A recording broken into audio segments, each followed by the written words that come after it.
future of all that is rests on your shoulders. You think back on your journey here, on all you have seen, on how the Magisters hunted sorcerers who committed horrible crimes, and purged sorcerers who only tried to heal the sick. You think of how the Eternals unleashed void-woken horror on the world in an effort to reclaim it. You look at the source around you. You know that within your reach is Divinity. You think of what you could do with such power.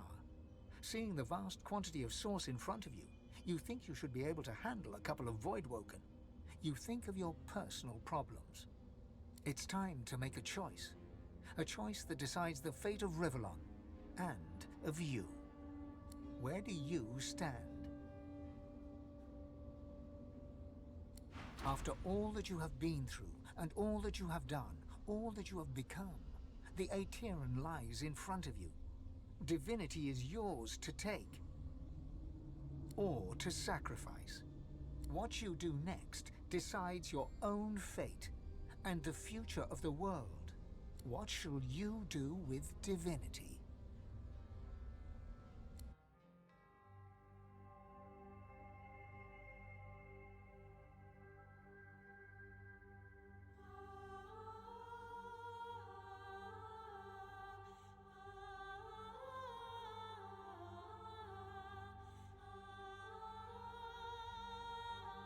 And so it ended. A tale that began with my own ill-fated attempt to rid the world of the Godwoken.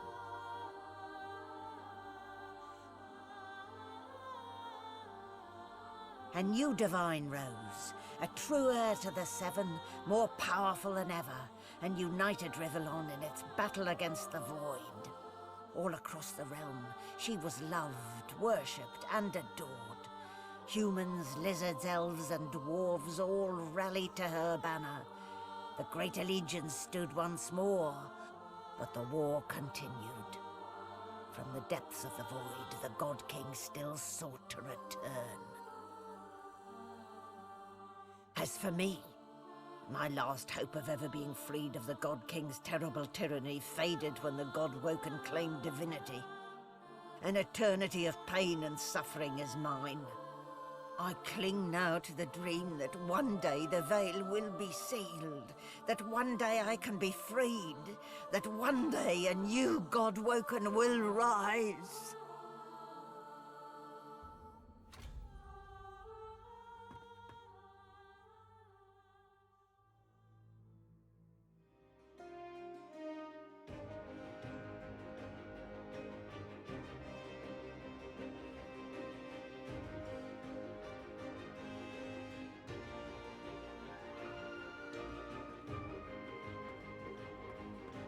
It gives me almost as much pleasure to speak to you as it does to be whole again.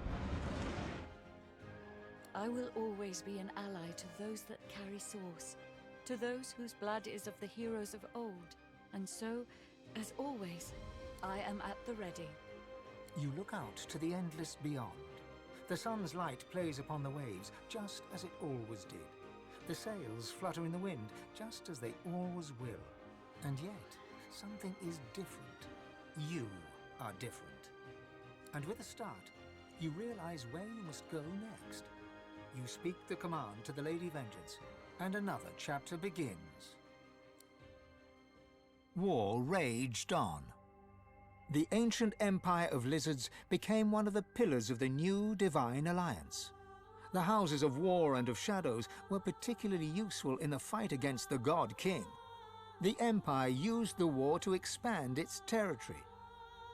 With Justinia dead, the Dwarven Kingdom descended into chaos. But although they did not join the Divine Alliance, many joined the fight against the Void, and did their people great honor in battle and in death. With Lucian gone, the elves reluctantly rejoined the Divine Alliance. Their place in the war on the Void would entirely depend on the integrity of the new Divine. And here and there, across the world, what was left of the Black Ring fought on. The island of Fort Joy remained a sorcerer's paradise, a place of exile for those whose sorcery threatened to bring in the Void. For their well-being, its residents depended entirely on the benevolence of the new divine. Reaper's Coast struggled on. The farms and the fisheries fought to feed the people against the void-woken blight. The black pits took fire, the oil there burns still. Driftwood teetered on the edge of starvation until the night the void-woken came from the sea. All were killed. This did, however, put an end to the famine. The nameless isle had vanished. Although only open water remained, by instinct ships would steer clear. None of the captains could articulate why. Sir Gareth thanked the surviving Seekers for their service and gave them their freedom. Disillusioned with ongoing war, he set out alone to find a new purpose. He would never stop seeking. Young Han grew up a warrior and became one of the Alliance's greatest generals. But even he could not win the war. Almira and Mihaili settled in an abandoned homestead. The locals liked and respected Almira. She never wanted for help, and deals always fell to her favor. Outsiders were often suspicious, but no local would speak against her. With a new divine at the helm, Malady had a powerful ally, but she was in no hurry to call in her favor. After all, it might be the last thing she ever did. Having performed the greatest act of necromancy in history, Tarquin found the new world unchallenging. He became obsessed with rumors of another plane of existence. One day he vanished and was never seen again. The undead priestess Gratiana remained in her sanctuary, happy to wait for the war to pass. She was troubled only by the silence of her goddess. And then there was you. And you, Lohse Divine, what did you do with your power? What kind of divine were you as the world battled on? Did you show mercy or strength? Did you sacrifice others as Lucian had done? Did you regret becoming divine? Did you wish you'd surrendered the power that runs through your veins and sealed the veil? Did you kill all your demons? Only you know the truth. Only you know if you atone for your sins.